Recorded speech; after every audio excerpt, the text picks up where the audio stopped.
ஓம் சாந்தி. எல்லோரும் குஷியாக இருக்கிறீங்களா?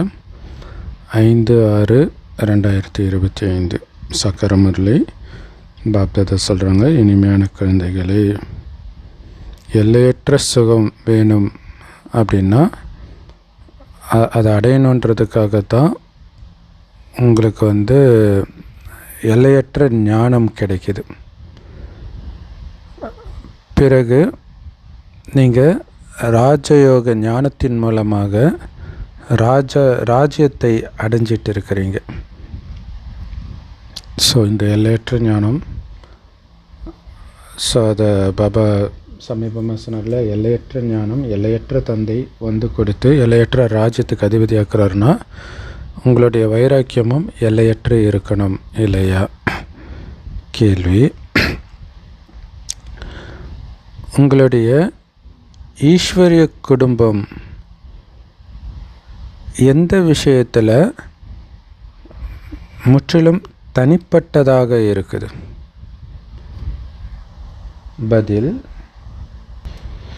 இந்த ஈஸ்வரிய குடும்பத்தில் ஒருத்தர் 8 நாள் குழந்தையாக, ஒரு நாள் குழந்தையாக இருக்கலாம், சிலர் 8 நாள் குழந்தையாக இருக்கலாம். ஆனாலும் எல்லாருமே இங்கே படிச்சுட்டு தான் இருக்கிறாங்க ஒரே பாடத்தை.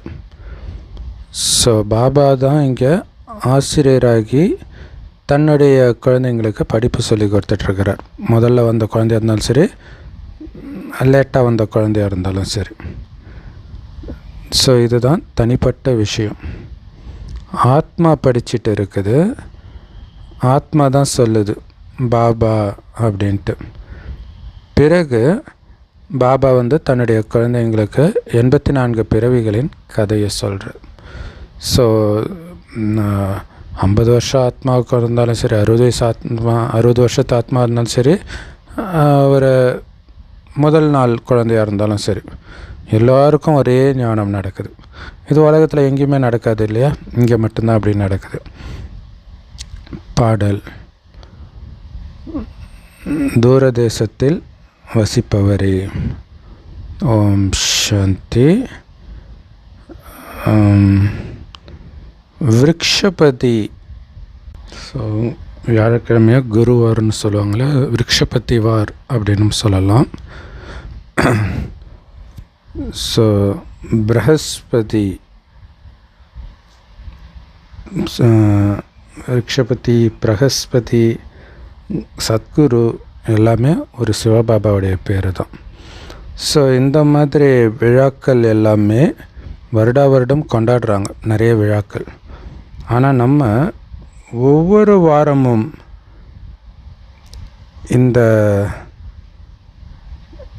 பிரகஸ்பதி டே அப்படின்ட்டு வியாழக்கிழமையை கொண்டாடுறோம் இல்லை? வியாழக்கிழமை தான் போகலம் வைப்பாங்க சென்டரில். விருக்ஷபதி, அதாவது இந்த மனுஷ சிருஷ்டி ரூப மரத்தின் யார் விதை ரூபமாக இருக்கிறாரோ, உயிரோட்டமாக இருக்கிறாரோ, அவரே இந்த மரத்துடைய ஆதி மத்தியம் இறுதியை தெரிந்தவராக இருக்கிறார். அவர் ஸோ மற்ற மரங்கள் எல்லாமே ஜட மரங்கள். ஸோ பாபா உயிரோட்டமான விதையாக இருக்கிறதுனால இந்த உயிரோட்டமான மரத்தின் ஞானத்தை அவர் கொடுக்குறாரு, ஆத்மாக்களும் புரிஞ்சுக்கிறாங்க. ஆனால் இதுவோ உயிரோட்டமான கல்ப விருட்சம், உயிரோட்டமான மரம். இதைத்தான் கல்ப விருட்சம் அப்படின்னு சொல்கிறோம். இதோடைய ஆயுள் 5000 வருடம். ஸோ இது 4 பாகங்களாக இருக்குது இல்லையா? 4 சம பாகங்களாக, 4 யுகங்களாக பிரிச்சிருக்கிறாங்க. இந்த பழைய உலகத்துடைய கடைசி நேரம் நடந்துட்டு இருக்குது. உலகம் எவ்வளோ பெருசாக இருக்குது. ஆனால் எந்த மனுஷனுடைய புத்தியிலும் இந்த ஞானம் கிடையாது. இது புது உலகத்துக்கான புது ஞானம். புது உலகத்துடைய ராஜா ஆகிறதுக்காக, அதாவது ஆதி சனாதன தேவி தேவதா ஆகிறதுக்காக இந்த ஞானம் கூட புத்தம் புதியதாக உங்களுக்கு கிடைச்சிருக்குது இல்லையா? புது உலகத்துக்கான புது ஞானம் இது. ஸோ பாஷை ஹிந்தி பாஷையில் தான் இந்த ஞானத்தை பாபா சொல்கிறார். இதுக்காக புது மொழியை உருவாக்கியெல்லாம் சொல்லலை. ஸோ பாபா ஏற்கனவே புரிய வச்சுருக்கிறாரு. யார் மற்ற ராஜ்யத்தை ஸ்தாபனை பண்ணுறாங்களோ, ஸோ எப்போ ஸ்தாபனை ஆகுதோ அப்போ அதோடைய பாஷை தனித்தனியாக மாறிடும் இல்லை? ஒரு மதமும் ஒவ்வொரு பாஷையில் ஸ்தாபனை செய்யப்படுது. சத்தியுகத்தில் எந்த பாஷை இருக்கும்? ஸோ அது குழந்தைங்க கொஞ்சம் கொஞ்சம் தெரிஞ்சிருக்கிறாங்க அப்படிங்கிறார். ஸோ கொஞ்சம் கொஞ்சம் தெரிஞ்சிருக்கிறாங்க அப்படின்னும்போது அங்கே ஹிந்தியும் இருக்காது அப்படின்னு தான் தோணுது. ஏன்னா எனக்கு ஞானம் கொடுத்த சிஸ்டர் அப்படி தான் சொன்னாங்க. அது வேறு ஏதோ ஒரு பேர் சொல்லுவாங்க, தேவனகிரி ஏதோ ஒன்று சொல்லுவாங்கன்னாங்க. ஸோ அவங்க எதை வச்சு சொன்னாங்கன்னு தெரில. ஏன்னா ஒரு தர்மமும் ஒவ்வொரு பாஷையில் இருக்கும்னு சொல்கிறாரு இல்லையா? ஸோ அப்போ இருக்கிறதுலே புதிய தர்மன்னும் போது அது வேறு பாஷையாக இருக்கும். ஸோ அதை குழந்தைங்க கொஞ்சம் கொஞ்சம் தெரிஞ்சிருக்கிறாங்கன்னும் போது கொஞ்சம் ஹிந்தி வார்த்தையும் அதில் இருக்கலாம் அப்படின்னு தோணுது. சரி,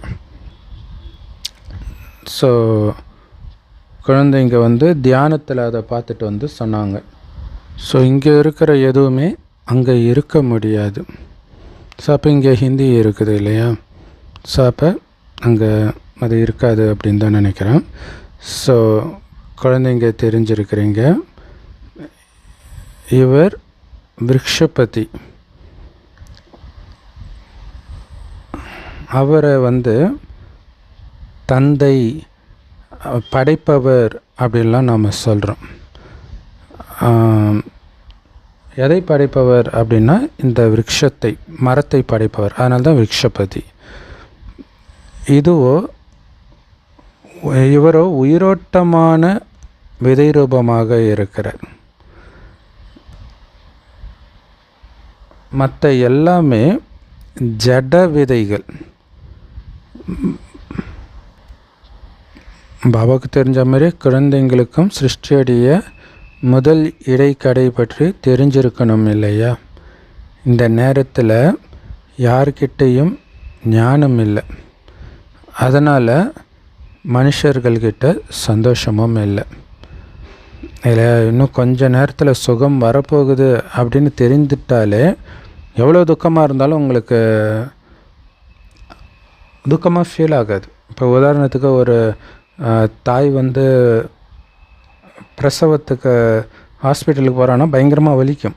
ஆனால் கொஞ்ச நேரத்தில் குழந்தை பிறக்க போகுதுன்ற சந்தோஷம், அந்த வலி மனதுக்கு வராது, உடம்புக்கு வரும், பட் மனதுக்கு வராது. மனம் சந்தோஷத்தை நோக்கி போய்கிட்டு இருக்கும் இல்லையா? அதே மாதிரி தான் இங்கேயும். இந்த ஞானம் இல்லாததுனால தான் குழந்தைங்களுக்கு சந்தோஷம் இருக்க மாட்டேங்குது. இது எல்லையற்ற ஞானம். இதிலிருந்து தான் எல்லையற்ற சுகம் கிடைக்குது. எல்லைக்குட்பட்ட ஞானத்திலிருந்து காக்கை எச்சத்திற்கு சமமான அற்பகால சுகம்தான் கிடைக்குது. நாம் எல்லையற்ற சுகத்துக்காகத்தான் இப்போ முயற்சி பண்ணிகிட்டு இருக்கிறோம். மீண்டும் அடையிறதுக்காக மீண்டும் முயற்சி பண்ணிகிட்டு இருக்கிறோம். ஸோ இந்த மீண்டும்ன்ற வார்த்தையை நீங்கள் மட்டும்தான் கேட்குறீங்க. உலகத்தில் யாருக்குமே இது மறுபடியும் நடக்குது, இதே பூமி சொர்க்கமாக இருந்தது தான் மீண்டும் சொர்க்கம் ஆகிட்டு இருக்குது, எல்லாமே திரும்ப திரும்ப நடக்குது அப்படிங்கிற விஷயம் உங்களை தவிர யாருக்குமே தெரியாது. ஸோ நீங்கள் தான் மீண்டும் மனிதனிலிருந்து தேவதை ஆகிறதுக்காக இந்த ராஜயோக ஞானத்தை அடைஞ்சிட்டு இருக்கிறீங்க. ஸோ ஞானத்தின் கடலாக தந்தை இருக்கிறாரு, ஆனாலும் உடல் இல்லாத ஒரு சின்ன புள்ளியாக தான் இருக்கிறார். ஸோ பாபா மட்டும் இல்லை, ஆத்மாக்களாகிய குழந்தைங்க கூட அதே மாதிரி நிராகாரியாக தான் இருக்கிறோம். அதாவது உடலற்ற ஆத்மா, ஒரு புள்ளியாக தான் இருக்கிறோம். என்ன வித்தியாசம்னா, நமக்கு அவங்கவுங்களுக்கு தனித்தனி உடம்பு இருக்குது, பாபாவுக்கு கிடையாது. இப்போ இது அலௌகிக ஜென்மம் அப்படின்னு சொல்லப்படுது. எந்த மனிதரும் இந்த மாதிரி ஜென்மம் எடுக்கிறதே கிடையாது. ஸோ இந்த அலௌகிக ஜென்மம், ஆன்மீக ஜென்மம் அப்படிங்கிறது நமக்கும் வரும், பிரம்மபாபாவுக்கும் வரும், சிவபாபாவுக்கும் சொல்லலாம். எல்லாருக்குமே இது அலௌகிக ஜென்மம். வேறு யாருக்கும் இந்த மாதிரி அலௌகிக ஜென்மம் கிடைக்கிறது கிடையாது.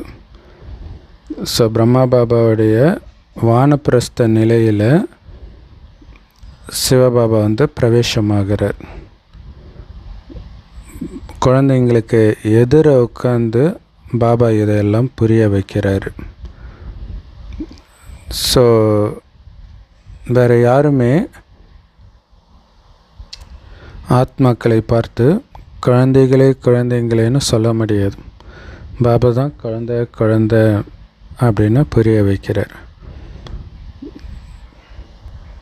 ஸோ எந்த தர்மத்து ஆத்மாவாக இருந்தாலும் கூட சிவபாபா நம்முடைய, அதாவது ஆத்மாக்களுடைய தந்தைன்னு புரிஞ்சிருக்கிறாங்க.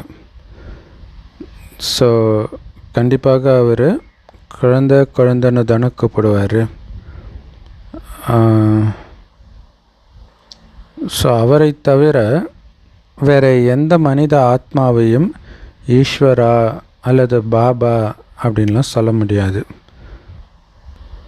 ஸோ மகாத்மா காந்தியை கூட பாப்புஜி அப்படின்னு சொல்கிறாங்க. அதாவது தேசப்பிதா அப்படின்னு சொல்கிறாங்களே, அப்பன்னு தான் சொல்லிடுறாங்க. அதேமாதிரி முனிசிபாலிட்டி மேயரை கூட நகர தந்தை, ஃபாதர் அப்படின்னு சொல்லிடுறாங்க. ஆனால் அந்த தந்தைமார்கள் எல்லாமே தேகதாரிகள். ஆனால் ஆத்மாக்களின் தந்தை, தேகமற்ற தந்தை நமக்கு படிப்பு சொல்லி கொடுத்துட்டு இருக்கிறாரு அப்படின்னு நாம் தெரிஞ்சிருக்கிறோம். பாபா அடிக்கடி சொல்கிறாரு, உங்களை ஆத்மான்னு புரிஞ்சுக்கோங்க. ஏன்னா அதை மறந்துருக்குறோம். அதை தான் எழுப்புறது. உடம்புன்ற மயக்கத்தில் இருக்கிறீங்க, நீ உடம்பு கிடையாது, ஆத்மான்னு புரிஞ்சுக்கோ. ஒரு பணக்காரன் ரொம்ப பதவியில் இருக்கிறான், தண்ணி அடித்து மயக்கத்தில் சாக்கடையில் இருக்கும்போது அவனை எழுப்பாங்க, நீ எவ்வளோ பெரிய ஆள் தெரியுமா, எழுந்திரி, இங்கே போய் கிடக்கிற. அப்போ தான் கொஞ்சம் கொஞ்சமாக எழுந்துச்சி வருவான். அதைத்தான் பாபா பண்ணுறார். ஸோ அந்த தந்தை சொல்லி கொடுக்கறதும் ஆத்மாக்களுக்குத்தான் சொல்லி கொடுக்கிறார். இது ஈஸ்வரிய குடும்பம். பாபாவுக்கு எத்தனை அதிகமான குழந்தைகள் இருக்கிறாங்க பாருங்க. பாபா நாங்கள் உங்களுடையவர்கள் அப்படின்னு நீங்களும் சொல்கிறீங்க. ஸோ நீங்கள் பாபாவுக்கு குழந்தையாகிடுறீங்க. பாபா நான் ஒரு நாள் குழந்தை, ஒரு நாள் தான் ஆகுது உங்கள் குழந்தையாகி அப்படின்னு சொல்கிறீங்க. அதே மாதிரி சிலர் நான் 8 நாள் குழந்தை பாபா அல்லது 1 மாத குழந்தை பாபா இப்படியெல்லாம் சொல்கிறீங்க. ஸோ அப்போ இதுக்கு முன்னாடி முதல்ல கண்டிப்பாக சின்ன குழந்தையாக தான் இருப்பாங்க. ஸோ 2 நாள் குழந்தை, 4 நாள் குழந்தை அப்படின்னு சொன்னாலும் கூட கண்டிப்பாக உடம்பு பெருசாக தான் இருக்கும் இல்லையா. பாபா ஞானத்தை எடுக்கிறத வச்சு 1 நாள் குழந்தை, 2 நாள் குழந்தை அப்படின்னு சொல்கிறோம். ஸோ அதனால் இங்கே எல்லாருமே பெரியவங்க தான். பெரியவங்களுக்கு தான் இந்த ஞானம் கொடுப்பாங்க. பிறந்த குழந்தைக்கு கொடுத்தா என்ன புரியும் இல்லையா. ஸோ யாரெல்லாம் வராங்களோ அவங்க எல்லோருக்குமே பாபா படிப்பு சொல்லி கொடுத்துட்டு இருக்கிறார். நீங்களும் படிச்சுட்டு இருக்கிறீங்க, பாபாவுடைய குழந்தையாக ஆகியிருக்கிறீங்க. பிறகு பாபா புரிய வைக்கிறாரு, நீங்கள் 84 ஜென்மங்கள் எப்படி எடுத்தீங்க அப்படின்னு புரிய வைக்கிறார். ஸோ நான் கூட இவருடைய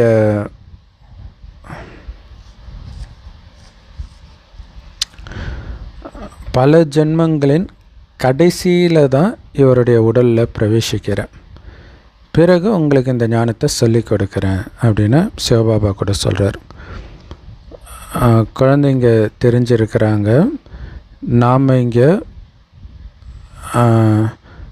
உயர்ந்ததிலும் உயர்ந்த பெரியதிலும் பெரிய ஆசிரியர் முன்னாடி வந்திருக்கிறோம் இல்லையா? சாதாரண ஆசிரியர் கிடையாது, புத்திவானுக்கெல்லாம் புத்திவான். அவர் முன்னாடி உட்காந்துட்டு இருக்கிறோம் நம்ம. ஸோ அவர் மூலமாகத்தான் மற்ற ஆசிரியர்கள்லாம் வெளிப்பட்டிருக்கிறாங்க.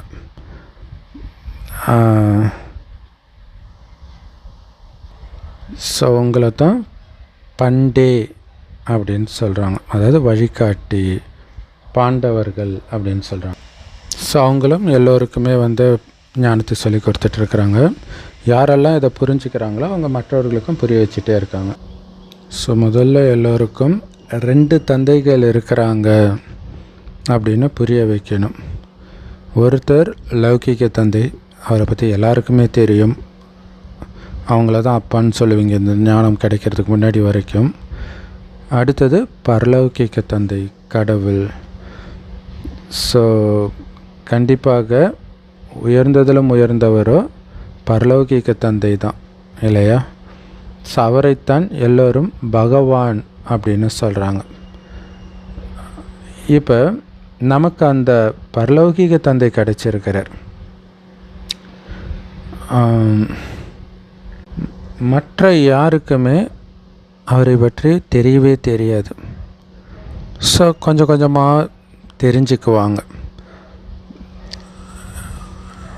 நம்ம ஆத்மாவுக்கு பாபா படிப்பு சொல்லி கொடுத்துட்ருக்கிறாரு அப்படின்னு குழந்தைங்க நீங்கள் தெரிஞ்சிருக்கிறீங்க.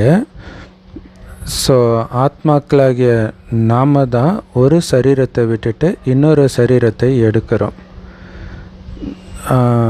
உயர்ந்ததிலும் உயர்ந்த தேவதையாக நாம் ஆவோம். ஸோ உயர்ந்ததிலும் உயர்ந்த தேவதை ஆகிறதுக்காகத்தான் நாம் இங்கே வந்திருக்கிறோம்.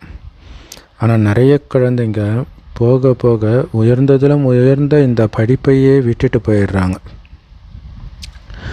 ஏதாவது ஒரு விஷயத்தில் அவங்களுக்கு சந்தேகம் வந்துடுது, இல்லைன்னா மாயா எடுத்துகிட்டு வரக்கூடிய ஏதாவது ஒரு புயலை அவங்களால பொறுத்துக்க முடியல. காமம் மகாசத்ரு இல்லையா, மிகப்பெரிய எதிரி, அவங்கிட்ட தோற்று போயிடுறாங்க.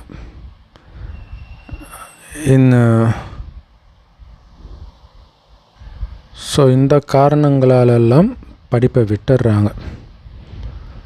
ஸோ காமம் மிகப்பெரிய எதிரியாக இருக்குது இல்லையா?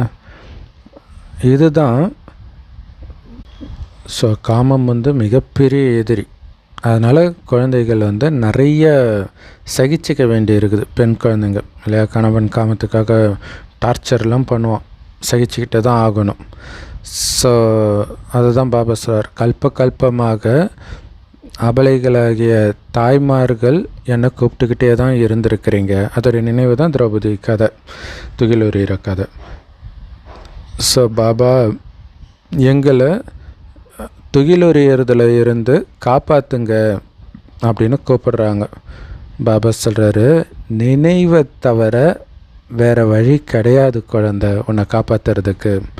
நினைவு தான், நினைவின் மூலமாக தான் உனக்கு சக்தி கிடைக்கும். மாயா பலவான், சக்திசாலி மாயா தன்னுடைய சக்தி இழப்பால் இல்லையா, இந்த யோகம் வர வர மாயோடைய சக்தி குறையும்ன்றார். இது பெரிய ரகசியம். ஏன்னா நேற்று பெகரி பார்ட்டை பற்றி சொன்னார். சாப்பாட்டுக்கு வழி இல்லாத நிலை வரும்பொழுதும் யோகம் கம்மியாக இருக்கிறனால தான் உங்களால் தாக்கு பிடிக்க முடியல. யோக பலத்தை அதிகப்படுத்தணும் இல்லை. இங்கே யோகன்றது அப்படியே சதா ஞாபகம் இருக்கணும். சொர்க்கத்துக்கு போயிட்டுருக்குறோம், போகிற வழி காட்டுப்பாதை தான். ஆனால் போகிறது எங்கே போகிறன்ற லட்சியம் ஒரு செகண்டு கூட புத்தியிலேருந்து மறையக்கூடாது. அப்போ இதை பொறுத்துக்கிறதுலாம் பெரிய விஷயமா தெரியாது. நம்ம ஆரம்பத்தில் சொன்ன மாதிரி பிரசவம் ஆக போது ஒரு குழந்தை பிறக்குதுன்ற அந்த எண்ணம் பிரசவ வழியை அந்த தாய் சகிச்சுக்குவான். எதுக்காக அப்படின்னும் போது அது பெரிய விஷயமா தெரியாது. ஆனால் எதுக்குன்னே தெரியாதனால தான் மனிதர்களுக்கு துக்கம் இருக்குது. ஸோ அதே மாதிரி தான் இங்கேயும் சகிச்சுக்கிறது. சொர்க்கத்தை அடைய போகிறோம். இது போதை ஏற ஏற மாயையுடைய சக்தி குறைஞ்சிடும். இது ராமாயணத்தில் கூட ராவணன் தன்னை பற்றி பெருமையாக சொல்லிக்கும், நான் 10 திக்கும் என்னுடைய ஆட்சி நடக்குது அப்படி இப்படி. உடனே அவர் சொல்கிறார், டேய் என்னுடைய பரமாத்மா வந்தாருன்னா நீ உன்னுடைய இந்த வித்தையெல்லாம் நீ ஒரு செகண்டில் மறந்தே போயிடுவ அப்படின்ட்டு சீதை சொல்லுவாங்க. ஸோ அதை தான் இங்கே பாபா சொல்கிறார். யோக பலம் அதிகரிக்க அதிகரிக்க மாயின் பலம் குறைஞ்சி போயிடும் அப்படின்ட்டு பாபா சொல்கிறாங்க.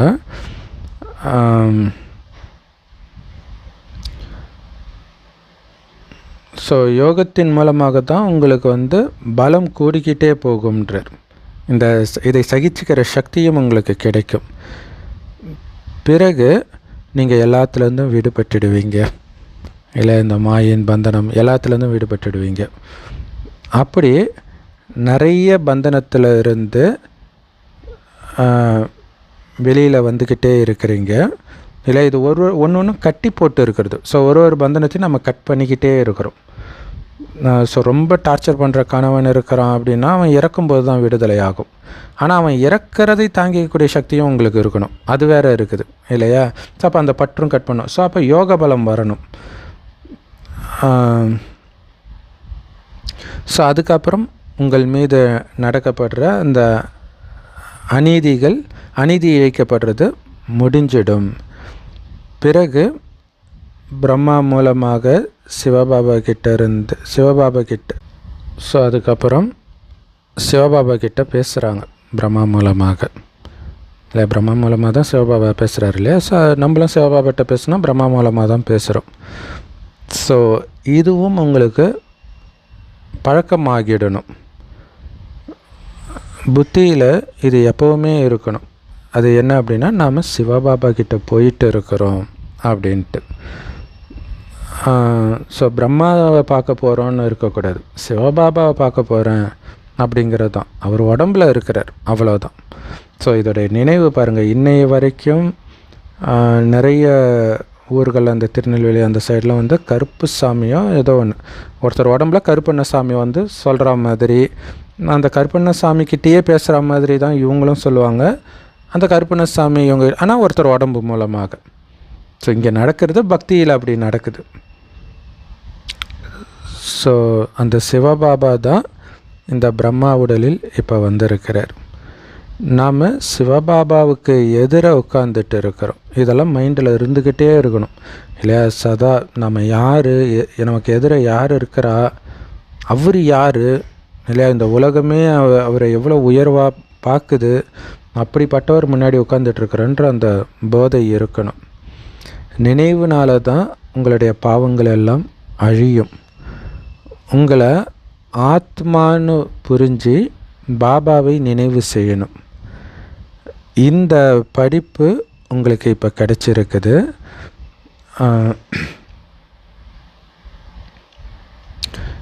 நீங்கள் பாபாவை சந்திக்கிறதுக்காக வரீங்க, இருந்தாலும் உங்களை ஆத்மான்னு புரிஞ்சுக்கணும். அது ரொம்ப முக்கியமான விஷயம் இல்லையா? கடவுளையே சந்தித்தாலும் சந்திக்க வர நான் ஆத்மா அப்படிங்கிறது மைண்டில் இருக்கணும். ஸோ இப்படி ஆத்மா அபிமானி ஆகிற ஞானம் உங்களுக்குத்தான் இப்போ கிடைக்கிது. இப்போ மட்டும்தான் இது கிடைக்கிது. ஸோ இப்போ ஆத்மாபிமானி ஆகிறது தான் இங்கே முயற்சியே. அந்த பக்தி மார்க்கத்தில் எத்தனை வேத சாஸ்திரங்களெல்லாம் படித்தீங்க, அதோடு கம்பேர் பண்ணும்போது உங்களை ஆத்மான்னு புரிஞ்சுக்கிறது கஷ்டமா இல்லை? அது ஒன்றுமே புரியாது. அது ஒரு பாவனையாக படிச்சுட்டு அதுதான் உண்மைன்னு வாதம் பண்ணிக்கிட்டு எல்லா மதத்துலேயும். இங்கே அதெல்லாம் கிடையாது. இங்கே ஒரே ஒரு உழைப்பு தான், நினைவுக்கான உழைப்பு தான், வேறு எதுவும் கிடையாது. அந்த முயற்சி மட்டும்தான் பண்ண போகிறீங்க. இது ரொம்ப ரொம்ப ஈஸியிலும் ஈஸி இறைவனை நினைக்கிறது. இதை விட ஈஸியானது உலகத்தில் எதுவுமே கிடையாது. இது எவ்வளோ பெரிய விஷயம். ரொம்ப ஈஸியாக உலக ராஜ்யத்தையே அடையிறீங்க. அதே நேரத்தில் ஈஸிக்கு ஈஸியாகவும் இருக்குது, அதே மாதிரி இருக்கிறதுலையே கஷ்டமானதாகவும் இதுவே இருக்குது. ஏன்னா டக்குன்னு மறந்துடுதே, அதான பிரச்சனை. இவர் கண்ணுக்கு தெரியாதவராக இருக்கிறாரு, ஆத்மா கண்ணுக்கு தெரியாததாக இருக்குது. டக்குன்னு சுற்றி இருக்கிற எதை பார்த்தாலும் தேக உணர்வு வந்துடுது. எதை கேட்டாலும் தேக உணர்வு வந்துடுது. ஸோ அதனால தான் இது கஷ்டத்தில் கஷ்டமாகவும் இருக்குது.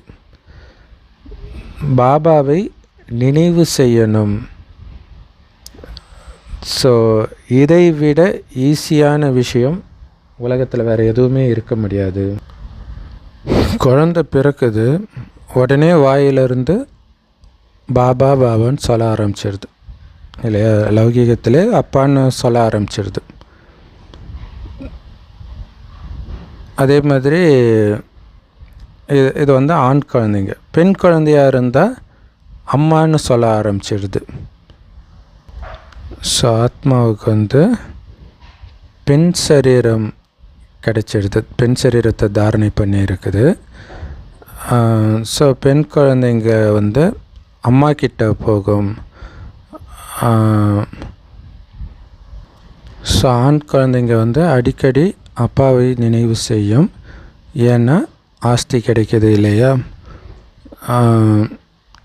இப்போ ஆத்மாக்களாகிய நீங்கள் எல்லோரும் குழந்தைகளாக, ஆண் குழந்தைகளாக இருக்கிறீங்க பாபாவுக்கு. ஏன்னா பாபாவுடைய ஆஸ்தி கிடைக்கிது.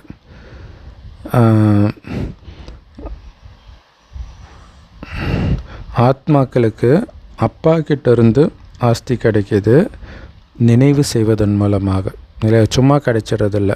அவர் அப்பா, நான் அவருக்கு பிறந்திருக்கிறேன், என்னோடய அப்பா அவர், அவரோட குழந்தை நான் அப்படின்னு நினைக்க தான் உங்களுக்கு ஆஸ்தி கிடைக்கிது.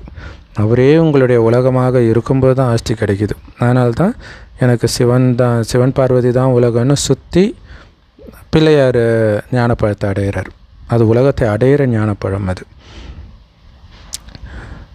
ஞானத்தின் பலன். அது ஆக்சுவலாக பழம்ன்றத பலம்னுவாங்க. ஸோ ஞானத்துடைய பலன் என்னது? சொர்க்கராஜ்யம். மற்றபடி ஞானம் எல்லாருக்கும் தான் கொடுக்குறாங்க. ஆனால் ஞானத்துடைய பலன் பாபாவையே நினைவு செஞ்சுட்டு இருக்கிற குழந்தைக்கு தான் கிடைக்கிது. ஒருவேளை நீங்கள் தேக அபிமானத்திலே இருக்கிறீங்க அப்படின்னா ஆஸ்தி அடையிறது ரொம்ப கஷ்டமாயிடும். பாபா சொல்கிறாங்க, நான் குழந்தைங்களுக்குத்தான் படிப்பு சொல்லி கொடுக்குறேன் அப்படின்னு சொல்கிறார். ஸோ குழந்தைகளாகிய நமக்குமே தெரியும், குழந்தைகளாகிய நமக்கு நம்முடைய அப்பா சொல்லி கொடுத்துட்டு இருக்கிறாரு இல்லையா? நம்முடைய அப்பா சொல்லி கொடுத்துட்ருக்காரு. அப்போ நம்முடைய அப்பான்றதே அங்கே ஆத்மாவுடைய அப்பா. ஸோ இதில் ஒரு லைனுமே நம்ம கரெக்டாக படித்தோன்னா ஆத்மா நான்ற உணர்வு வரும். ஏன்னா ஆத்மா கிட்ட பேசுகிறார். அந்த குழந்தைன்றதே ஆத்மான்னு தான் சொல்கிறார். அப்போ ஆத்மாவுக்கு தெரியுது ஆத்மாவுடைய அப்பா வந்து சொல்லி கொடுத்து எழுப்புறாரு. உடம்பு கிடையாது, ஆத்மானு எழுந்திரி அப்படின்னு எழுப்புறார். ஸோ இந்த விஷயங்களை எல்லாம் ஒரு பாபாவை தவிர வேறு யாராலையுமே சொல்ல முடியாது. ஸோ பக்தி மார்க்கத்தில் கூட அவரோட தான் உங்களுடைய அன்பு இருந்தது.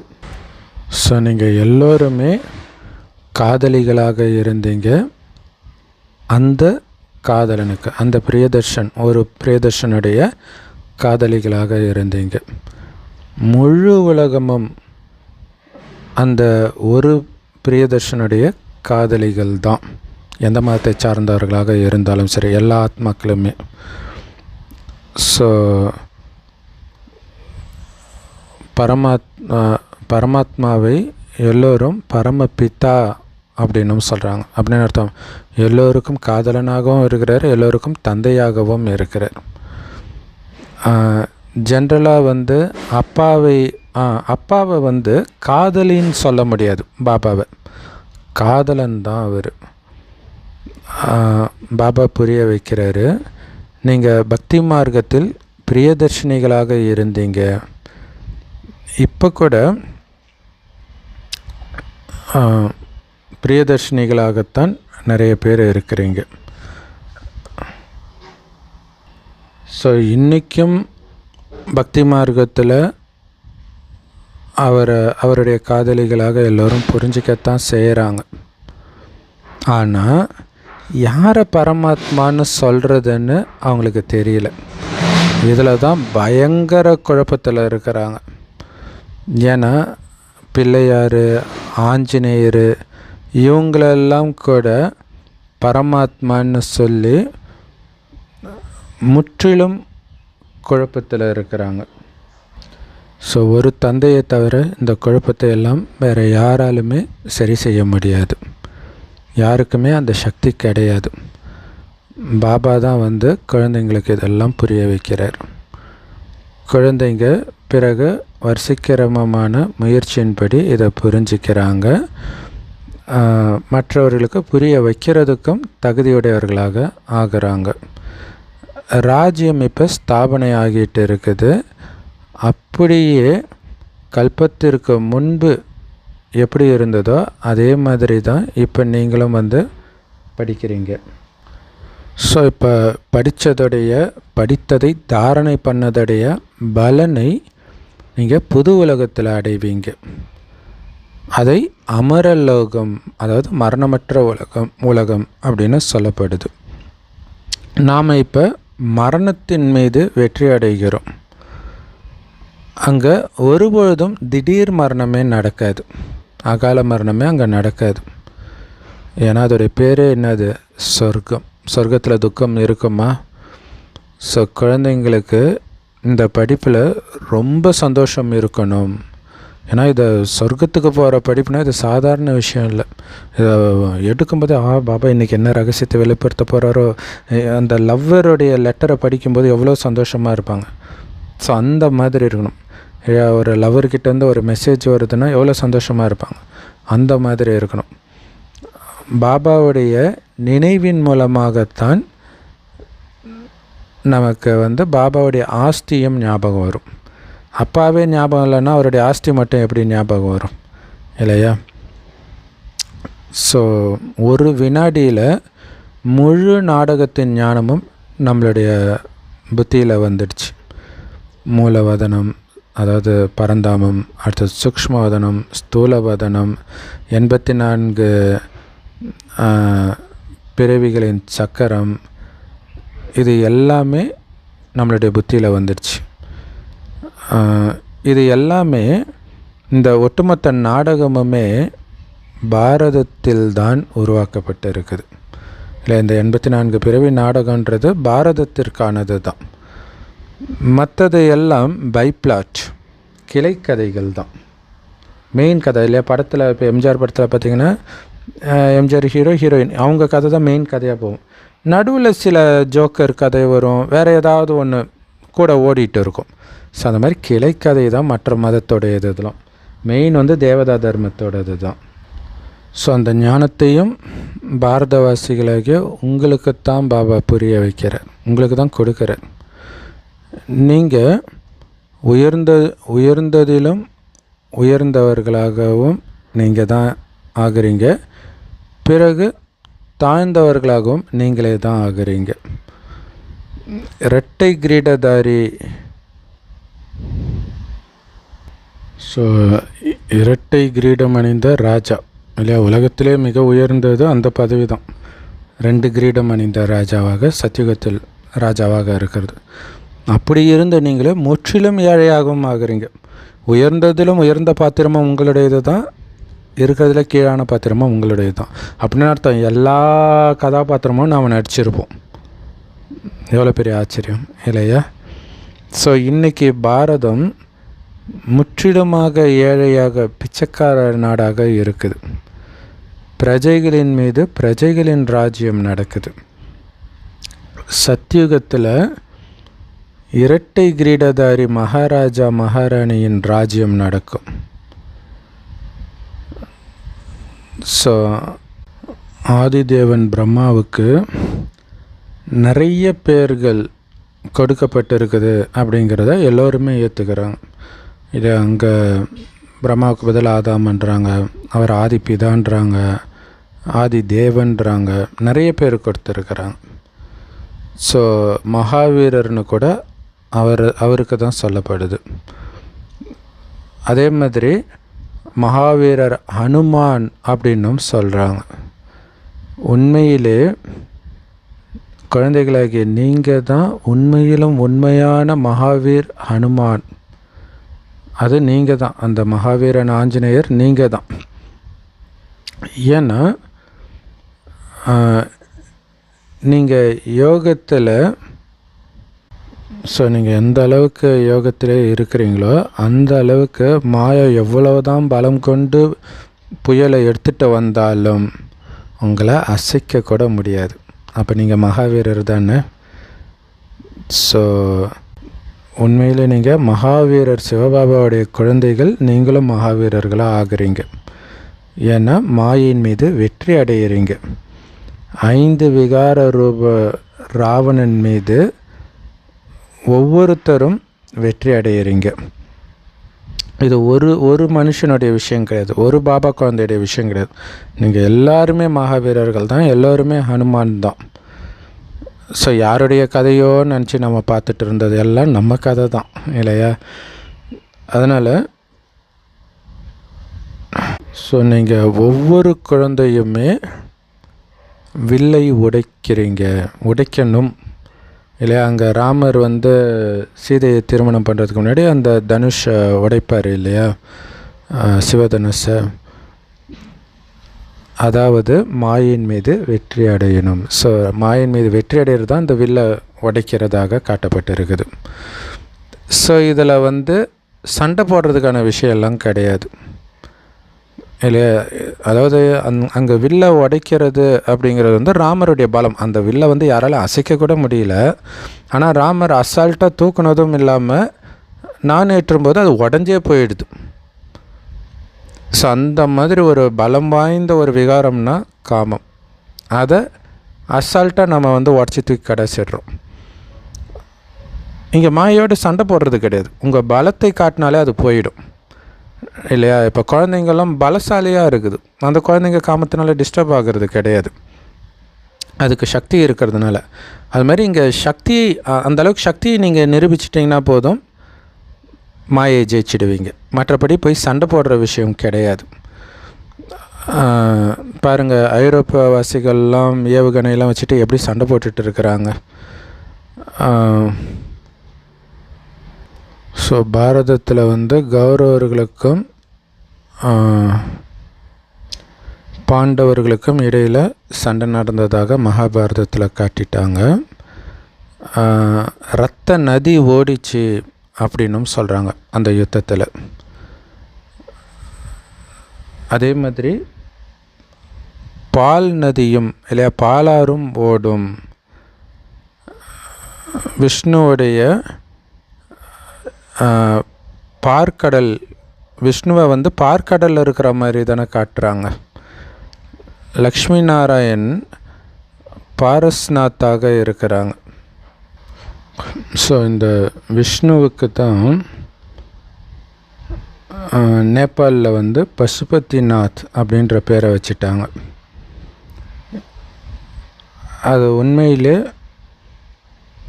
விஷ்ணுவுடைய 2 ரூபம், பாரஸ்நாத்தினி, லக்ஷ்மி நாராயணன். விஷ்ணுவுடைய 2 இணைந்த ரூபந்தான், சரி, லக்ஷ்மி நாராயணனுடைய இணைந்த ரூபம்தான் விஷ்ணு இல்லையா? அவங்க பசுபதிநாத் பதி, அதாவது கணவன், பசுபதிநாத் பத்தினி, மனைவி, நாத்தினி. அதில் விஷ்ணுவுடைய சித்திரத்தை உருவாக்குறாங்க. ஒரு ஏரியும் வெட்டுறாங்க. அதில் அதை தான் இப்போ பாபா கேட்குற, ஏரியில் எப்படி பால் வரும்? ஸோ அவங்க பால் ஊற்றுறாங்க ஒரு விசேஷ நாள் அப்போ. அதில் ஃபுல்லாக பால் ஊற்றுறாங்க. பிறகு பார்க்கடலில் விஷ்ணு படுத்துட்டு இருக்கிறதா காட்டுறாங்க. நம்ம படங்கள் அப்படி தான் இருக்கும் இல்லையா? ஸோ அதே மாதிரி நேபாளில் பண்ணுறாங்க. உண்மையிலே பார்க்கடலில் அவருடைய சிலை இருக்கிற மாதிரி இருக்கும். ரொம்ப ஃபேமஸாக இன்டர்நெட்டில் இருக்கும். ஆனால் இதோடைய அர்த்தம் கொஞ்சம் கூட அவங்க புரிஞ்சுக்கிறது கிடையாது. 4 கைகள் கொண்ட மனிதர்கள் யாருமே இருக்கிறது கிடையாது. இப்போ குழந்தைகளாகிய நீங்கள் தான் சோஷியல் ஒர்க்கர், சமூக சேவகர்கள். ஏன்னா ஆன்மீக தந்தையுடைய குழந்தைகள் இல்லையா நீங்கள், அதனால் நீங்கள் ஆன்மீக சேவை செய்கிறீங்க. பாபா எல்லா விஷயங்களையும் புரிய வைக்கிறார். இதில் கொஞ்சம் கூட சந்தேகம் வரக்கூடாது. சந்தேகம் அப்படின்னாலே மாயின் புயல் அப்படின்னு புரிஞ்சுக்கணும் இல்லையா. சந்தேகம் வருதுனாலே மாயின் புயல், பாபா விட்டு விலக்கி வைக்கிறதுக்காக வருதுன்னு புரிஞ்சுக்கணும். நீங்கள் என்னை கூப்பிட்டதே, ஹே பதித்த பாவனனே வாங்க, வந்து எங்களை தூய்மை ஆக்குங்க அப்படின்னு தான் கூப்பிட்டீங்க. பாபா சொல்கிறாங்க, தூய்மை ஆகிறதுக்கான வழி என் ஒருவனை மட்டும் நீங்கள் நினைவு செஞ்சுக்கிட்டே இருந்தீங்கன்னா நீங்கள் தூய்மை ஆகிடுவீங்க அப்படின்னு பாபா சொல்கிறார். ஸோ 84 பிறவி சக்கரத்தையும் நீங்கள் நினைவு செய்யணும். பாபாவைத்தான் பதித்த பாவனன், ஞானக்கடல் அப்படின்லாம் நம்ம கூப்பிடுறோம். ஸோ அப்போ இங்கே 2 விஷயம் ஆயிடுச்சு இல்லையா. 2 விஷயம் பண்ணுறதுக்காக நம்ம பாபாவை கூப்பிட்றோம். ஒன்று, அழுக்காக இருக்கிறவங்கள தூய்மையாக்குறது, அதனால தான் பதித்த பாவனன்னு கூப்பிட்டோம். அடுத்தது ஞானக்கடல்னு சொன்னோம் இல்லையா. அப்போ 84 பிறவிகளின் ஞானத்தை கொடுக்கறதுக்காக கூப்பிட்டுருக்குறோம். ஸோ இந்த 2மே அவர் பண்ணுறார். ஸோ 84 பிறவி சக்கரம் நடந்துக்கிட்டே தான் இருக்குது. இதுக்கு எண்டே கிடையாது இல்லையா. எப்போவுமே அதுக்கு ஒரு முடிவே கிடையாது அப்படின்னு குழந்தைகளாகிய நீங்கள் இப்போ புரிஞ்சிருக்கிறீங்க. இதுவும் வரிசைக்கிரமமான முயற்சியின் படித்தான் நீங்கள் வரிசைக்கிரமமாக தான் புரிஞ்சிருக்கிறீங்க. பாபா எவ்வளவு இனிமையானவராக இருக்கிறார். அவரை பதிகளுக்கெல்லாம் மேலான பதின்னு சொல்கிறோம் இல்லையா. ஸோ இதையும் குழந்தைங்க வரிசைக்கிரமமாக தான் புரிஞ்சிருக்கிறோம். எவ்வளோ இனிமையானவர், எதனால் கணவன்களில் மிக சிறந்த கணவன் இல்லை. நிறைய பாபா குழந்தைங்க சப்போஸ் கணவன் ரொம்ப டார்ச்சர் பண்ணுறாங்கன்னா, கவலைப்படாதீங்க மத்தாச்சி, உங்களுக்கு நல்ல கணவன் பாபா கிடச்சிருக்கிறாரு, இனிமையான கணவன் அப்படின்னாங்க. இன்னொன்று, சொர்க்கத்துலேயும் நல்ல கணவன் வரப்போகிறார் இல்லை. ஸோ இதன் மூலமாக அதை பொறுத்துக்கக்கூடிய சக்தி கிடைக்கும். ஸோ அப்பாவாகவும் இருக்கிறாரு. இப்போ பாபா சொல்கிறாரு, என்னிடமிருந்து குழந்தைகளாகிய உங்களுக்கு மிகப்பெரிய ஆஸ்தி கிடைக்கிது. ஆனாலும் அப்படிப்பட்ட தந்தையாகிய என்னை கூட நீங்கள் டைவர்ஸ் பண்ணிடுறீங்க. இதுவும் நாடகத்தில் பதிவாகி இருக்குது. என்ன பண்ணுறது? ஸோ படிப்பையே விட்டுடுறாங்க அப்படின்னா டைவர்ஸ் பண்ணிடுறாங்க. எத்தனை முட்டாள்களாக, எவ்வளோ பெரிய முட்டாள்களாக இருக்கிறாங்க பாருங்கள். சொர்க்கத்தையே கொடுக்குறவரை டைவர்ஸ் பண்ணால் யாருக்கு நஷ்டம்? ஸோ எந்த குழந்தைங்க புத்திசாலியாக இருக்கிறாங்களோ அவங்க எல்லாத்தையும் ஈஸியாக புரிஞ்சுக்கிட்டு மற்றவர்களுக்கும் புரிய வைக்கிறதுல ஈடுபடுவாங்க. அவங்களுக்கு உலகியல் படிப்பினால் என்ன கிடைக்கிது, பாபா கொடுக்குற இந்த ஞானத்தினால என்ன கிடைக்கிது அப்படின்னு உடனடியாக முடிவெடுப்பாங்க. ஸோ அதனால் எதை படிக்கணும் அப்படிங்கிறதையும் முடிவு பண்ணுவாங்க. பாபா குழந்தைங்க கிட்ட கேட்குறார். குழந்தைங்க புரிஞ்சிக்கவும் செய்கிறாங்க. இந்த படிப்பு ரொம்ப நல்லா இருக்குது அப்படின்னு புரிஞ்சுக்கிறாங்க. இருந்தாலும் சொல்கிறாங்க, என்ன பண்ணுறது, அந்த உலகியல் படிப்பை படிக்கலை அப்படின்னா நண்பர்கள், உறவினர்கள் எல்லோரும் கோச்சிக்குவாங்களே அப்படின்னு சொல்கிறாங்க. ஸோ அதனால தான் உலகியல் மரியாதைகளும் தூக்கி போட்டால் தான் இந்த ஞானத்தில் முன்னேறவே முடியும். ஸோ அதேமாரி என்ன இது அம்மா சம்பாதிச்சிட்ருக்கா, நீ பாட்டுக்கு சேவைன்னு இருக்கிற, அப்படி ஒரு டெஸ்ட் பேப்பர் வேறு வரும். ஸோ எல்லாத்தையும் தூக்கி கிடச்சிட்டு தேவையான அளவு மட்டும் சம்பாதிச்சுட்டு மீதி நேரம் ஃபுல்லாக சேவையில் ஈடுபடுத்தணும். பாபா சொல்கிறாங்க, நாளுக்கு நாள் நேரம் கம்மியாகிட்டே வருது. ரொம்ப கம்மியான நேரம்தான் இருக்குது. ஸோ இவ்வளவு படிப்புகளையும் படிக்க முடியாமல் போயிடும். ஸோ அந்த படிப்பெல்லாம் முடிச்சுட்டு படிக்கலான்னு நினச்சிங்கன்னா டைம் இருக்காது. அதுக்குள்ளே மாயை உங்களை விழ வச்சிடும். உலகியல் படிப்பில் போய் மூழ்கிட்டீங்க அப்படின்னா ஸோ அதான் பாபா சொல்கிறார், டைம் ரொம்ப கம்மியாக இருக்குது குழந்தை, படிக்க வேண்டியதோ நிறைய இருக்குது. இப்போ எல்லாமே இருக்குது கையிலே இல்லையா? ஸோ ரொம்ப வேகமாக உலக அழிவுக்கான ஏற்பாடெல்லாம் நடந்துகிட்டு இருக்கிறத நம்ம பார்க்குறோம் எல்லா விதத்துலேயுமே. இயற்கை சீற்றம் ஒரு பக்கம், இன்னொரு பக்கம் ஒரு நாடும் சண்டை போடும்போது நமக்கு ஆச்சரியமாக இருக்குது இல்லையா? ஒரு இஸ்ரேலை எதிர்த்து அந்த இஸ்ரேலிருந்து கொஞ்சம் பேரை கடத்திட்டு போனாங்க ஹமாஸ் தீவிரவாதிகள்.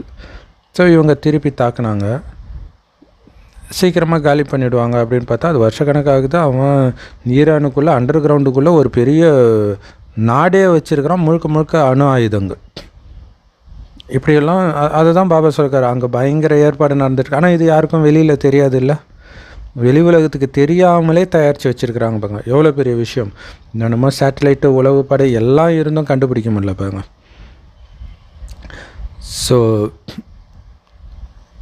நாளுக்கு நாள் ஒருவருக்கு ஒருவர் இருக்கக்கூடிய அந்த விரோதமும் அதிகமாகிக்கிட்டே இருக்குது.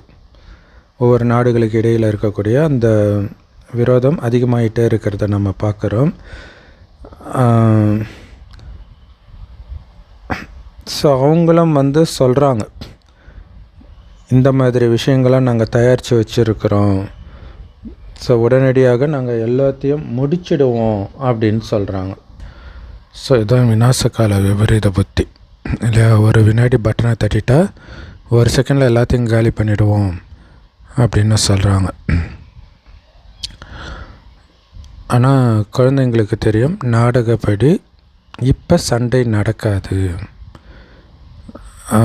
ஸோ இது அப்போ சொன்ன முரளி, இப்போதைக்கு நம்ம எடுத்துக்கக்கூடாது, அந்த டைமுக்கு சொல்கிறாரு இல்லையா? 1969க்கு முன்னாடி வந்த முரளி இது, சாக்கார முரளி. இப்போ எல்லாம் சண்டை ஆல்ரெடி ஸ்டார்ட் ஆகிட்ட மாதிரி தான் இருக்குது. ஏன்னா ராஜ்யம் ஸ்தாபனை ஆகணும், அது வரைக்கும் நாம் தயாராகிட்டே இருக்கிறோம். ஸோ அவர்களும் தயாராகிட்டு இருக்கிறாங்க உலகத்தை அழிக்கிறதுக்காக. கடைசியில் உங்களுடைய பிரபாவம் பயங்கரமாக வெளிப்பட ஆரம்பிக்கும். ஸோ பாடவும் பட்டு இருக்குது, ஆஹா பிரபு உங்களுடைய லீலையே லீலை. அவங்க எப்படி இப்போ ஈரான் ஆச்சரியப்படுத்துது இல்லையா உலகத்தை? அண்டர் கிரவுண்டில் அவ்வளோ ஆயுதங்களை வச்சுருக்கிறத காட்டுறாங்க. அந்த மாதிரி சொர்க்கத்துக்கு நாம் தயாராகி இருக்கிறோன்றதை காட்டும்போது எல்லாம் ஷாக் ஆகிடுவாங்க. இவங்கெல்லாம் அடிச்சுக்கிட்டு மற்ற விஷயத்தில் மூழ்கி இருக்கும்போது நம்ம சொர்க்கமே இங்கே தயாராகிட்டு இருக்குது. ஸோ அப்போ தான் எல்லோரும் ஆஹா பிரபு உன்னுடைய லீலையே லீலை அப்படின்னா. ஸோ அதனால தான் இது குப்தமான போர் வீரர்கள், அதை புரிஞ்சிக்கணும் இல்லை? ரொம்ப எளிமையாக இருக்கிறோம், ஆனால் சாதாரணமாக உங்களை நீங்களே நினைக்கக்கூடாது. இங்கே ஒரு மிஷனோடு நாம் இருக்கிறோம் இல்லையா? உலக ராஜ்யத்தை அடைய போகிறோம், அந்த போதை இருக்கணும். நம்முடைய யுத்தம் மறைமுகமாக மாயையோடு இருக்குது, அதில் ரொம்ப எச்சரிக்கையாகவும் இருக்கணும். இந்த சமயத்திற்கான பாடல் தான் இந்த மகிமை எல்லாம். உன்னுடைய லீலையே லீலை, திருவிளையாடல் எல்லாமே இப்போ நடக்கிற விஷயந்தான். உங்களுடைய வழி முற்றிலும் தனிப்பட்டது அப்படின்னும் பாடப்பட்டு இருக்குது. உண்மையில் ஒவ்வொரு ஆத்மாவுடைய வழியுமே தனித்தனி வழி தான், ஒவ்வொருத்தரும் தனித்தனி பாகம்தான் நடிக்கிறாங்க. ஆனால் மனித வழியிலிருந்து முற்றிலும் தனிப்பட்டது கடவுளுடைய வழி. ஸோ இப்போ பாபா நமக்கு ஸ்ரீமத் கொடுத்துட்டு இருக்கிறார். என்ன ஸ்ரீமத்து? என் ஒருவனை மட்டும் நீங்கள் நினைவு செஞ்சீங்கன்னா உங்களுடைய பாவங்கள் எல்லாம் அழிஞ்சிடும். ஸோ யோசிச்சு பாருங்கள், பாபாவுடைய ஸ்ரீமத் எப்படி இருக்குது, மனிதர்களுடைய வழி எப்படி இருக்குதுன்ட்டு இல்லையா? மனித வழிக்கும் கடவுளுடைய வழிக்கும் இரவு பகலுக்கான வித்தியாசம் இருக்குது. உலகத்தில் ஒரு சிவத்தந்தையை தவிர வேறு யாராலையும் அமைதியை ஸ்தாபனை பண்ண முடியாது அப்படின்னு நம்ம இப்போ புரிஞ்சிருக்கிறோம். ஸோ 5000 வருடத்திற்கு முன்பு மாதிரியே நாடகப்படி 100% தூய்மை, சுகம், சாந்தி இப்போ ஸ்தாபனை நடந்துட்டு இருக்குது. எப்படி வந்து புரிஞ்சுக்கோங்க. குழந்தைகளாகிய நீங்களும் இதுக்கு பாபாவுக்கு உதவியாளர்களாக இருக்கிறீங்க. யார் நல்ல உதவி பண்ணுறாங்களோ அவங்க வெற்றி மாலையில் மணியாக வருவாங்க. குழந்தைகளுடைய பேரும் எவ்வளோ ரமணிகரமாக இருந்தது. அந்த மாதிரி நல்ல நல்ல பேர்களை வந்து பாபா வச்சார் இல்லையா. பாபாவே ஒவ்வொரு குழந்தைக்கும் பேர் வச்சார் ஆரம்பத்தில். அந்த பேருடைய லிஸ்ட்டை ஆல்பம் போட்டு வைக்கணும். அவ்வளோ அற்புதமான பேர்கள் அப்படின்னு பாபா சொல்கிறாங்க. உலகத்தில் கடவுளுக்கு மனிதர்கள் பேர் வைக்கிறாங்க, ஆனால் கடவுளே பேர் வச்சது நமக்கு தான். அது எவ்வளோ பெரிய விஷயம் இல்லையா.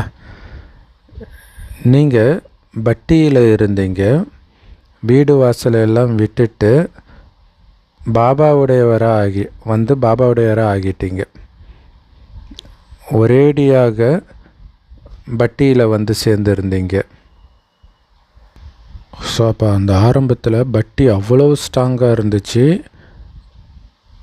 ஸோ வெளியில் இருக்கிற யாரும் உள்ளே வர முடியாத அளவுக்கு ஸ்ட்ராங்காக இருந்துச்சு அப்படின்னு பாபா சொல்கிறார். ஸோ எப்போ பாபாவுடையவராக ஆகிட்டாங்களோ பிறகு வந்து கண்டிப்பாக பேரும் வைக்கணும் இல்லையா. ஏன்னா எல்லாத்தையும் வந்து அவங்க சரண்டர் பண்ணியிருந்தாங்க, பாபா கிட்ட அர்ப்பணம் ஆகிட்டாங்க. ஸோ அதனால் பேரும் அவங்களுக்கு வைக்கப்பட்டது. எவ்வளோ அதிசயம் இதை நினச்சி பார்த்தா, கடவுளே வந்து பேர் வச்சிருக்கிறாருன்ட்டு. ஸோ பாபா வந்து எல்லாருக்கும் பேர் வச்சார். நல்லது. ஸோ அற்புதமான முரளி கொடுத்த அன்பான பாப்தாதாவுக்கு அன்பு நினைவுகள் மற்றும் காலை வணக்கம். ஸோ எந்த ஒரு விஷயத்திலும் உங்களுடைய புத்தியில் சந்தேகமே வரக்கூடாது. மாயாவுடைய புயலை மகாவீரராகி கடந்து செல்லணும்.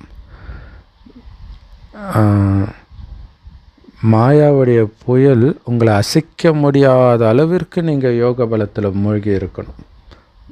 யோகம் வந்து சக்திசாலியாக இருக்கணும். மாயாவினால் அசைக்க கூட முடியக்கூடாது. மாயா வந்ததா எனக்கு வந்ததே தெரியலையே அப்படி இருக்கணும் இல்லையா. ஒரு யானை மேலே ஒரு எறும்பு வந்துச்சுன்னா அதுக்கு தெரியாது இல்லை, அந்த மாதிரி இருக்கணும். அந்தளவுக்கு பலசாலி. நான் ஒருத்தன் இருக்கிறேன், என்னை தெரியுதா தெரியலையான்ட்டு அது அழுதுட்டு ஓடணும். அப்படி இருக்கணும். நீங்கள் புத்திசாலியாகி தன்னுடைய வாழ்க்கையையே இந்த ஈஸ்வரிய சேவையில் ஈடுபடுத்தணும், அர்ப்பணிக்கணும். உண்மையிலும் உண்மையான ஆன்மீக சமூக சேவகர்கள் ஆகணும். ஆன்மீக படிப்பை படித்து மற்றவர்களுக்கு படிப்பிக்கவும் செய்யணும். செம்ம பவர்ஃபுல் வரதானம். அகம்பாவம் மற்றும் தவறான புரிதலையெல்லாம் முடித்து இரக்கமான இதயம் கொண்டவர், இரக்க மனம் கொண்ட விஸ்வ கல்யாண்காரி ஆகுங்கள், அதாவது உலகத்திற்கு நன்மை செய்பவர் ஆகுங்கள். அதுக்கு விளக்கம், எவ்வளோ மோசமான அவகுணம் கொண்டவர்கள் இருக்கட்டும், கடுமையான சமஸ்காரம் கொண்டவர்களாக இருக்கட்டும், புத்தியே இல்லாதவர்களாக கூட இருக்கட்டும், சதா உங்களை நிந்தனை பண்ணிக்கிட்டே இருக்கிறாங்க, உங்களை பற்றி புறம் பேசிக்கிட்டே இருக்கிறாங்க, அந்த மாதிரி ஆத்மாவை கூட இருக்கட்டும். ஆனால் யார் இரக்க மனமுடைய குழந்தைகளாக இருக்கிறாங்களோ, உலகத்திற்கு நன்மை செய்யக்கூடிய இரக்க மனமுடைய குழந்தைகளாக இருக்கிறாங்களோ, அவங்க அனைத்து ஆத்மாக்களின் மீதும் ஸ்ரீமத் படி மட்டும் நடக்க மாட்டாங்க, அதாவது சட்டப்படி மட்டும் நடக்க மாட்டாங்க, அது கூடவே அன்பாகவும் நடந்துக்குவாங்க. எப்படிப்பட்ட ஆத்மா இருந்தாலும் சரி. அவகுணம் கொண்டவர்கள், கடுமையான சமஸ்காரம், தன்னை பற்றி தப்பாக நம்மளை பற்றி பேசுகிறவங்க கிட்ட கூட அவங்க அன்பாக தான் இருப்பாங்க. ஸோ அப்படி நீங்கள் இருக்கணும். ஸோ அதனால் அவங்களுடைய புத்தியில் ஒருபொழுதும் இவங்கெல்லாம் மாறதுக்கு வாய்ப்பே இல்லைப்பா, இவங்க இப்படி தான், இவங்கெல்லாம் ஒன்றுமே பண்ண முடியாது, அவங்க ஒன்றுமே கிடையாது, நான் தான் எல்லாம், இந்த மாதிரி எண்ணத்தை எடுத்துகிட்டு வர மாட்டாங்க.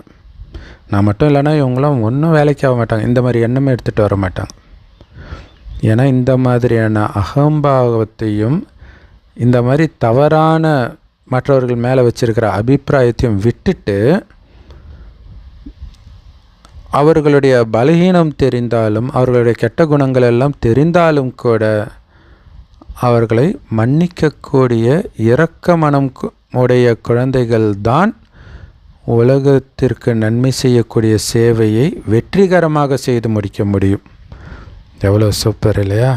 என்னானாலும் அந்த அன்பு மாறாமல் யாருக்கு இருக்குதோ அவங்க தான் உலக நன்மையை செய்ய முடியும். ஏன்னா உலகத்தில் இருக்கிற எல்லாரும் அப்படி தான் இருக்கிறாங்க. அப்போ அவர்கள் மீது அவங்களாம் மாற மாட்டாங்கன்னு நினைக்கவே கூடாது. அந்தளவு அதான் கருணை உள்ளம் கொண்டவளே கருமாரியம்மான்னு பாடுறாங்க. அம்மன் கோயிலுக்கு கூட்டம் போகுது, போகிறவங்களாம் யார்? எல்லாருமே பாவம் செய்த ஆத்மாக்கள் தான் இல்லையா? அத்தனை பேரும் கண்டிப்பாக மாறுவாங்கன்ற எண்ணத்தில் அங்கே உட்காந்துட்ருக்கிறவங்களுடைய நினைவு தான் இந்த கோயிலில் உட்காந்துட்ருக்கிற சிலை. ஸோ அப்படி என்னானாலும் அந்த கருணை உள்ளம் கொண்டவர்கள் தான் உலகத்தை மாற்றக்கூடிய சேவையில் வெற்றி அடைய முடியும். அப்போ எந்த அளவுக்கு அசைக்க முடியாத நம்பிக்கை இருக்கணும். ஸோ அதனால தான் நம்ம சின்ன வயசுலலாம் எல்லாருமே நல்லவங்களாக தெரிஞ்சதெல்லாம் முந்தைய கல்பத்தில் பாபா நமக்கு அந்த அளவுக்கு ஞானத்தை கொடுத்து மாற்றிருக்கிறார்.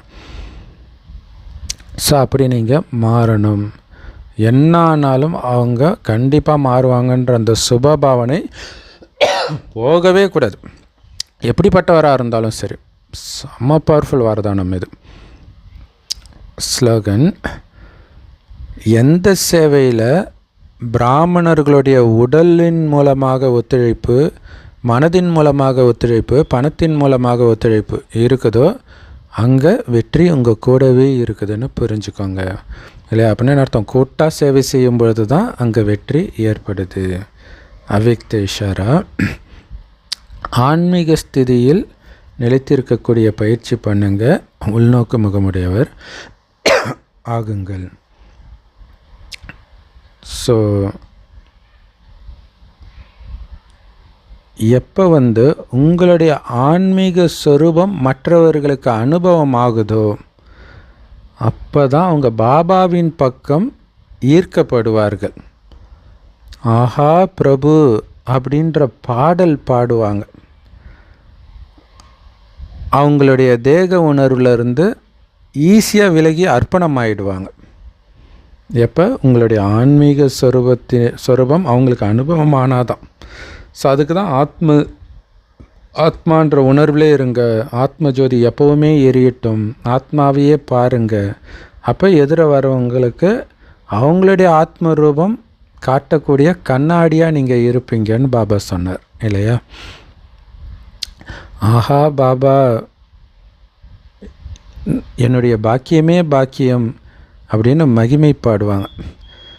ஸோ இந்த பாக்கியத்தின் அனுபவத்தினால அவங்க தன்னுடைய தேகம் சம்பந்தப்பட்ட எண்ணத்தையும் மறப்பாங்க.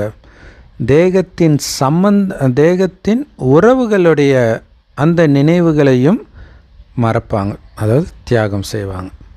ஸோ அவர்களை ஈஸியாக மாற்றுறதுக்கான வழி முழுக்க ஆத்ம உணர்விலே நீங்கள் நிலைச்சி இருக்கிறது தான் அப்படின்னு அந்த ஆத்ம அபிமானியாக ஆகிறதுடைய பலனை பாபா சொல்கிறார். ஸோ செம்ம powerful Murli. Love you BapDada. Thank you BapDada. குஷியாக இருங்க, குளிர்ச்சியாக இருங்க.